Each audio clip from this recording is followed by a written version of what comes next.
जय श्री राम। अगर यह संकेत मिले तो समझ जाना साक्षात माँ आपके साथ चल रही है। ऐसे कौन से संकेत हैं जिनसे हम समझ सकते हैं? काफी प्रेमियों का यही सवाल था, इसलिए आप लोगों को वीडियो के माध्यम से जवाब देने के लिए आए। सबसे पहला जो संकेत मिलेगा आपको, वो सोपन के माध्यम से बार बार आपको माता के दर्शन होंगे। अब ऐसे में जो जीव चाहे साधना कर रहा हो ना कर, केवल अगर आप एक दिया भी जलाते हो हर रोज इनके नाम का, तो भी माता की योगनियां आपके साथ चलने लग जाएंगी।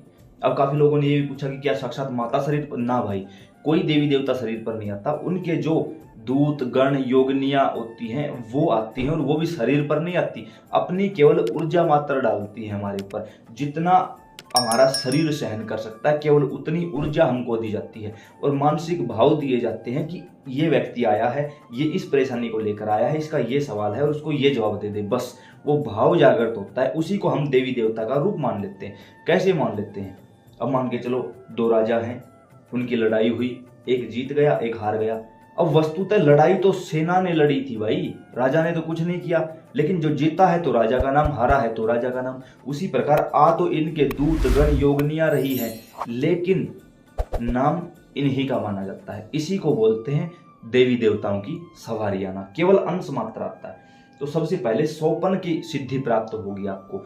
सोपन के माध्यम से हर रोज, या ये कहूं एक दिन दो दिन बाद, माता रानी के साक्षात दर्शन हो जाएंगे। साक्षात जैसे किसी दिव्य सिद्ध शक्ति पीठ का दर्शन हो जाएगा। माता के चरणों, सबसे पहले जो पकड़ में आते हैं वो माता के चरण हैं भाई। सबसे पहले आपको माता के श्री चरणों का अनुभव होगा, और ऐसा अनुभव होगा, आपको लगेगा कि मैं साक्षात मैं खुद देख रहा था और मैंने सारी चीजें नोटिस की हैं। उसी को साक्षात्कार या प्रत्यक्षीकरण कहा जाता है। और ऐसा नहीं है जैसा फिल्मों में दिखाया गया, हम बैठे हैं सामने माता खड़ी। नहीं भाई, अर्जुन हर समय भगवान के साथ रहते थे, लेकिन जब भगवान ने विश्व विराट रूप दिखलाया, उसके लिए भी पहले अर्जुन को दिव्य दृष्टि प्रदान की थी भगवान ने। ऐसे तो वो भी नहीं देख पाए थे। तो हमारी तो औकात ही क्या है भाई कि जो हम इनके साक्षात दर्शन कर पाए। तो सोपन की सिद्धि हमें प्राप्त होती है। दूसरी बात, घर के मंदिर में हमारा मन लगने लगेगा। हमारे जो दीपक यूज कर रहे हैं उसमें तरह तरह के फूल बनने लगेंगे। दीपक के अंदर फूल बनना, हृदय की आकृति बनना, देवी देवताओं का चित्र बनना। जो भोग लगाओगे आप माता रानी को, जो भी किसी विशेष दिन लगाते हो या हर रोज लगाते हो, स्वयं तुरंत प्रभाव से आप देखोगे कि माता रानी उस अग्यारी पर तुरंत हाजिर हो जाती है। धीरे धीरे आपको लगेगा कि आप माँ का नाम लेकर जो भी प्रार्थना कर रहे हो वो पूरी हो जा रही है।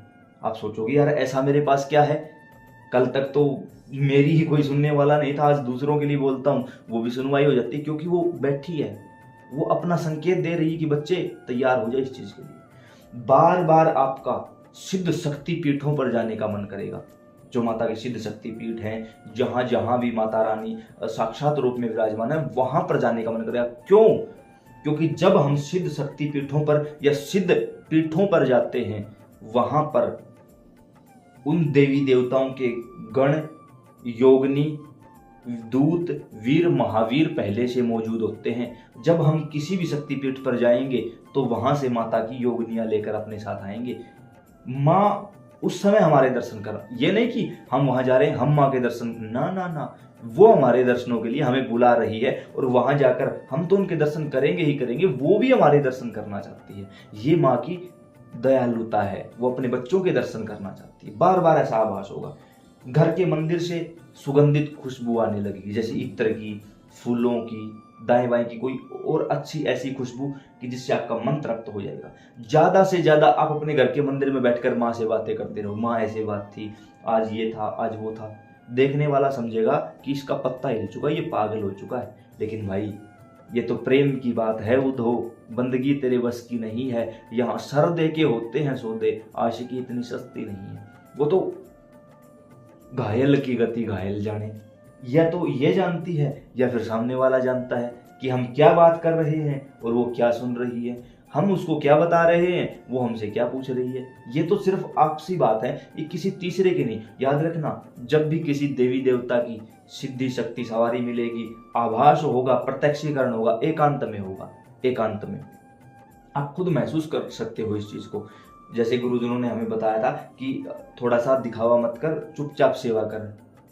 तो उन्होंने हमें बताया कि जब हम खेतों में गेहूं बोने के लिए जाते हैं तो जो बीज ऊपर रह जाता है वो अंकुरित नहीं होता, जो बीज जमीन के अंदर चला जाता है, धरती उसको अपने गर्भ में समेट लेती है, वही अंकुरित होकर पौधा बनता है और वही फसल बनती है।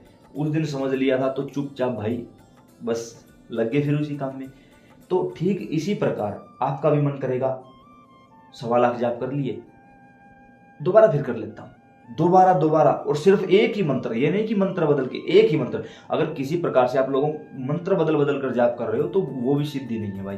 किसी एक मंत्र के पीछे लगेगा कि 11 दिनों की अखंड ज्योत चला देता हूँ, माँ की सेवा कर देता हूँ, जहां कहीं भी लगेगा कि आज जैसे नवरात्रे लगने वाले हैं, उत्साह में झूम उठोगे कि हाँ नवरात्रे लगने वाले, बस अब तो 9 दिन सेवा का मौका मिलेगा। 9 दिन तन मन धन तीनों चीजों की सेवा करोगे।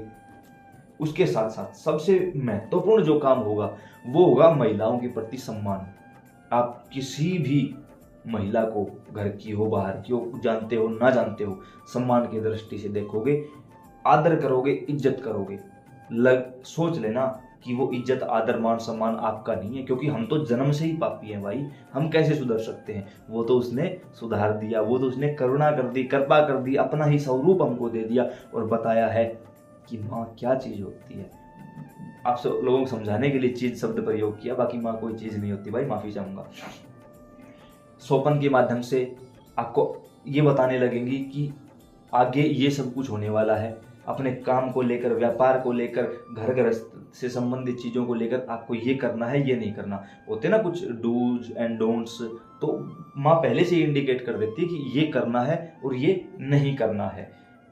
धीरे धीरे आप देखते चले जाओगे कि पूरी तरह आप अपने आप को एकांत में रहना सुरक्षित महसूस करोगे कि यार कछु लेना न देना, मगन रहना, कि अब मैं एक अकेला हो जाऊं और बस माँ का जितना हो सके जाप करूं।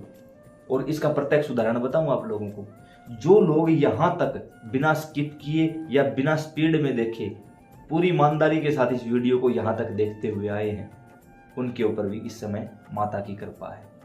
क्यों? क्योंकि वीडियो बनाने से पहले ही हमने माता से प्रार्थना की थी कि आप कुछ ऐसा करना, और इसीलिए हमने ये पॉइंट वीडियो के एंड में बोला है। अब किसी को मत बताना, किसी से मत पूछना, एक बार अपने आप से पूछो कि क्या सच में आपके ऊपर माता की कृपा है। अगर लगे कि भाग भाग के यहाँ तक आया हूँ बड़ी मुश्किल से, देख दाख के बस बंद करो इसको, तो माफ करना भाई, अभी उस लायक नहीं हुए हो, और मेहनत करो। और जो शांत मन से, शांत चित्त से, क्योंकि ये बात मैं थोड़ी बोल रहा हूँ, वो बुलवा रही है, मेरी थोड़ी बता रहा हूँ इसकी बातें। तो अगर आप इसकी बातें नहीं सुनना चाहते तो हृदय में प्रेम कहाँ से लाओगे? तो इसके लिए प्रेमी बनना पड़ेगा। ज़्यादा से ज़्यादा माला जाप करिए, ज़्यादा से ज़्यादा हवन करिए, ताकि इनका प्रत्यक्षीकरण हो सके, शरीर पर सवारी इत्यादि मिल सके। बाकी मैं कहूँगा प्रेम प्राप्त कर लो, सारी चीज़ें मिल जाएंगी। ये सिद्धियाँ, सवारियाँ, ये छोटी छोटी बातें लगने लग जाएंगी आपको जिस दिन इनका प्रेम। सोच के देखो, जब इनकी बात कर रहे हैं तो इतना आनंद आ रहा है, जिस दिन स्वयं ये आ जाएंगी क्या दशा होगी कोई कह नहीं सकता, कोई नहीं कह सकता। जय माता दी।